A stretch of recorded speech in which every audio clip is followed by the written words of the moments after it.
Good afternoon, restaurant fans and restaurant folks. This is Steve Barnes from the Times Union, back for yet another edition of our Times Union Live broadcasts. After a week and about 10 minutes off, a week because of vacationing and 10 minutes because of technical difficulties, we are back here. Glad to talk about the restaurant business. And our guest today is a veteran of the industry. He owns 3 taverns in southern Saratoga County, the Rusty Nail in Clifton Park, Bentley's in Malta, and the Mill on Round Lake, obviously in Round Lake. That is Wayne Beale. Welcome, Wayne. Thank you, Steve. I'm glad to be here. So tell me at first, when things shut down in March, how you adjusted, what you did, if you were open, if you did takeout, and how things went, for the first couple of months. Tell us about that. Initially, I think beyond the shock, we worked hard at getting our businesses closed up. Our initial thought of doing to-goes was not on our radar. We didn't think that we could excel at that. So our first thought was, okay, what are we going to do with all these beverages? What are we going to do with the kegs of beer? What are we going to do with all this food that we had? So we put together a plan of trying to figure out the most efficient way of getting our businesses shut down. I think we did a really good job with that. We donated a fair amount of that food, whatever we could freeze, we put in our freezers. We have a really good management team who kind of really got it together and closed up our businesses to try to eliminate as many expenses as we could. And as you know, insurance, other items like that, we still had to continue with. So that was pretty much what we did for the first 3 months. We decided that we were going to try the to-go thing. We did that at one of our operations in Clifton Park at the Rusty Nail. So we started that about, I'd say after 2 months into the 3rd month, we started doing that. And that had gone, I'm going to say, fairly well. It was a new adjustment for us because we had never done it before. So that's pretty much what we had done before we were able to open up. And I'll have to say our crew did a good job at shutting us down and buttoning up our buildings and made us feel safe. And how many employees were affected total for the 3 businesses?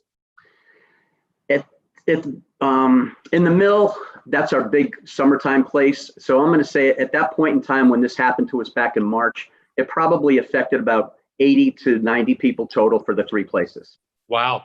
So did you immediately start when outdoor dining was allowed again in early June? Did you reopen your outdoor spaces at all of them or some of them?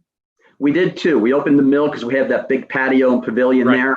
We ended up renting a tent at the Rusty Nail. So we ended up doing okay with the tent outside at the Rusty Nail. Bentley's, we took a little bit longer. We waited 2 extra weeks to open that place because we wanted to get our feet wet with the 2 that we had, that we wanted to get the 2 going before we actually did 3 at once. We just felt more comfortable doing 2. Let's see what we can learn from that. Then we opened up Bentley's finally. And you have, your businesses are really known for their regulars. I mean, you do have a promotion, birthday wings. You get as many wings as you have, as you are years old. Mm-hmm. There's certain restrictions you've had to, and we'll get around to another story about this in a minute, but okay. You have a lot of regulars. That's what really that's what maintains your businesses. How did they adapt, and what were you hearing from them about their willingness and their interest in coming back and their willingness to do so, whether it was outdoors at first or then when indoor dining came back? It was a mixed review. We had, I would say, I can't give you a percentage, but let's say X amount of our regulars were anxious to come back and see us. With the restrictions of the 6-foot distancing, the amount of bar stools that we used to have, I would say we used to, at each place, probably average 24, 26 bar stools. Now at each place, we're down to like 9, 10, possibly 11 bar stools. So some of the regulars came back. They were glad to see our staff. A lot of the other regulars, I think, are in this percentage that I heard, which was 38% of the people that were polled were not comfortable going into restaurants or neighborhood taverns until some kind of a virus. So X amount of our regulars we haven't seen come back because they're concerned and nervous like the rest of us are. Now, you and I first started talking about this a few weeks ago when things changed regarding the rule about food. And food being required to be sold with an initial alcohol order. Mhm. Where were you getting your information from? Did you find it hard to get information? And what sort of misunderstandings were you getting from your customers? I mean, was this a difficult adaptation? I'm going to say I think our customers did better than we did. I think we were frustrated because we were getting bits and pieces, some from the media, I think a little bit from the governor, some from the SLA. And I think it came out so quickly, and then it wasn't well defined. So a lot of us in the hospitality business were trying to adhere to what it is that the governor was asking us to do. And then it was changing. It wasn't, the chips were okay. Now it's chips and salsa is okay. So we're all nervous because what hangs over our head is the fact that we all have, liquor licenses. So we're anxious to make sure we do the right thing. And it was a little bit frustrating to try to figure out what is the right thing and what should we be doing. And in answer to your question about our customers, I think our customers understood, strangely enough, because we were worried that they're going to be mad at us saying, I just came in, I've been coming in your place, Wayne, for 15 years. I come in and get 3 beers, talk to my retired buddies, and now I have to buy something. I already had lunch at home here at 1 PM with my buddies, and I got to buy something. I was pleasantly surprised that many of our customers went with the flow, kind of felt a little bit sorry for us that we had to do this and say, hey, here's your appetizer or whatever it is, and we got to charge you for it. So our customers did a really, really good job for us. That's good to hear. Now, did you adapt your menus in any way? Did you bring in some smaller items so somebody didn't have to commit to, a full order of sliders or a whole order of wings? Yes, we adapted. We changed a couple of our appetizer items relative to what the normal portion size was and price, and we came up with some smaller items that still fit the bill for what the SLA and the governor was requiring, so people didn't have to spend as much money. So we kind of covered both ends of that. Now, are they eating what they're ordering, or do you find that they may have a couple of nibbles to satisfy the requirement and then it gets tossed? It's a combination of both. I think some people will eat the whole thing, some will eat a little bit of it. Some people will not eat it at all and just let it sit there and then we toss it. Some people, when they're done having their beers and whatever, will say, hey, can you package that and let me take it? So it's kind of across the whole gamut. And we spoke last weekend, or just a few days ago. You expressed frustration about a party that came in, and then you compared that with what you'd been seeing at various protests and rallies. So tell us that story. Well, we're excited. We rolled out the birthday program at Bentley's Tavern. Which, all right, so explain the birthday program. Tell people how that works. Okay, the birthday program we started about 7 years ago. And if you have your birthday, and say you're 25 years old, on your birthday, you can come in the past to the Rusty Nail or to Bentley's Tavern, and you could get up to 25 wings totally free. You can share them with the people in your party. It has to be on the day of your birthday. We don't have flexibility with that. And what happened was the program took off.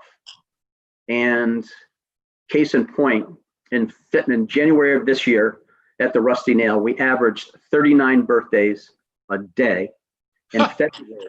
And you know the size of the Rusty Nail, right? Yeah. In February, we averaged 40 birthdays a day.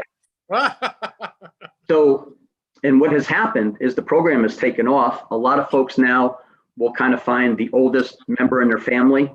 Sure. My daughter, Melanie, who manages our places for us, she called me 2 years ago and she said, Dad, there's 2 people here tonight for birthdays. There's a guy and a gal, each one are 94 years old. So what has happened is at any given time, there's all kinds of birthdays going on. People are having a wonderful time. People are looking at somebody at the next table saying, oh, happy birthday. There's balloons, there's cakes. So the program really has taken off. And what has happened is over the years, people will come back time and time again. So this year you might be 50. You'll come back next year, you're 51 because you had such a good time. So the program has really taken off. In answer to your question, what happened this past weekend, Joelle, our manager, had a party of 11 come in for a birthday because we just reenacted the birthday program in Malta. She said, oh, I'm sorry, the maximum amount of people that we can have in a party is 10. So we're trying to adhere to all the regulations that we have just to make sure that we're in compliant and we do the right thing and hopefully help this virus go away. The 11 people left. And Joelle called me and said, I just want to let you know what happened. And then I just started thinking about it. I said, oh my goodness, at a time when we really need to be able to have patrons come in, these people are ready to celebrate a birthday. It's a wonderful occasion. And I feel like we kind of let them down. How much would they, and besides their disappointment, how much do you think they would have spent? I mean, a party of 11, everybody has a drink or two. What was that check? What did you lose on that party? I'm going to say that check probably would have been between $130 and $150. Okay, so you lose that, and you're disappointed at not being able to provide an experience that people wanted to have at your place, and then you turn on the news and see what? I saw the two demonstrations down on the steps of the Capitol. It was the Black Lives Matter, they had a group, and Back the Blue, they had a group. And what stood out to me as I'm sitting watching my TV set 3 hours after I talked to Joelle is there's probably 200 to 300 people. No one is social distancing. Some people had masks, but many did not. Most did not. I was there. Oh, you were there? Okay. Most did not. And then I saw, I don't know how many state troopers, but there were a lot of state troopers. They had masks on. And I said to myself, okay, I just turned away a party of 11. 10 would have been fine. I turned them away because I had one too many. And now I'm watching TV and I'm not seeing anybody discipline anybody in that group where you were saying, excuse me, you need to be 6 feet from me. Excuse me, put a mask on. So I think it was an hour later that I sat down at my computer and I sent you that email saying, I'm not confused, but I guess I'm frustrated as a business person. Right. That at a time when all of us in the hospitality business, we need revenue. And I just threw out $130 to $150 check. And then I'm taking a look at the TV and I'm saying, this doesn't all mesh with me. And hence you got my email and here we are talking. Right. And I think that's an interesting point because the party was over by one. And because what do you have at stake here? You've got, facing either charges, which would be a fine, or could even be a suspension, and it could be up to a $10,000 fine, and how many weeks? And so you're facing that potential there, because it could be that they now have thousands of inspectors out. I don't know if you saw the number, but last week, the governor's task force did 3,000 compliance checks in just a few days. They've taken people from every department just about across the state that has anybody to do with it, whether it's the Department of State or Health or Police or the State Liquor Authority, and they're doing these inspections. So that's a legitimate thing to worry about.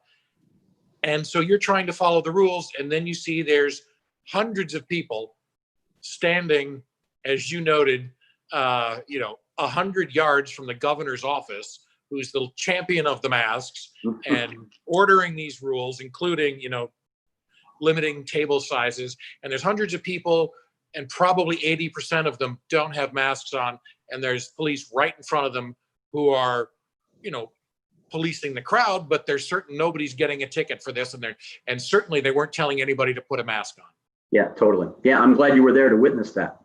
Yeah, I mean, I get it, and it's got to be frustrating. So tell us what, for you and the Rusty Nail, Bentleys, and the Mill on Round Lake, tell us what the coming weeks look like and what your plans are for the rest of the summer and into the fall. I'm going to say we're, certainly our numbers are off, but our customers are coming back. So we're starting to see some decent numbers.